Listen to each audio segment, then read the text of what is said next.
তৃতীয় শ্রেণীর বন্ধুরা সকলকে সালাম এবং শুভেচ্ছা জানিয়ে শুরু করছি। বন্ধুরা দেখো, তোমাদের গণিত বইয়ের ভগ্নাংশ অধ্যায়ের যে কি আছে, এখানে সমতুল ভগ্নাংশ খুঁজে বের করি।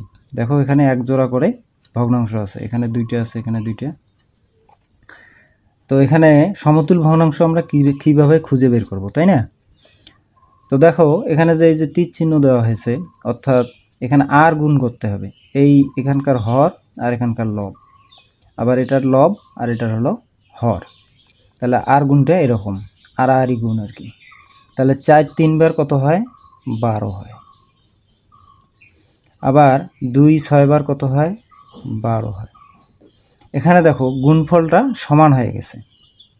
তার মানে এই গুণফল যদি সমান হয়, তাহলে এই আর গুণ করে গুণফল যদি সমান হয়, তাহলে সেটা হবে সমতুল ভগ্নাংশ।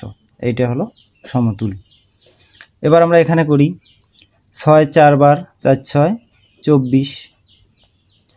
এখানে আবার গুণ করি 3 8 বার 3 8 24।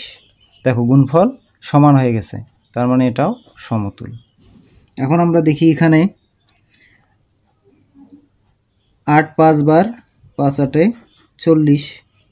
আবার 3 10 বার 3 10 30। এখানে দেখো গুণফলটা সমান হয়নি, তার মানে এই ভগ্নাংশটা সমতুল নয়। এখানে আমরা সমতুল নয় লিখে দেব। এবার দেখো 8 5 বার 8 5 40। আবার দেখো 4 10 40। এখানেও আমাদের গুণফল একই হয়েছে, তার মানে এটাও সমতুল ভগ্নাংশ। তার মানে এখানে আর গুণ করে যদি গুণফল সমান হয়, তাহলে সেটা হবে সমতুল ভগ্নাংশ।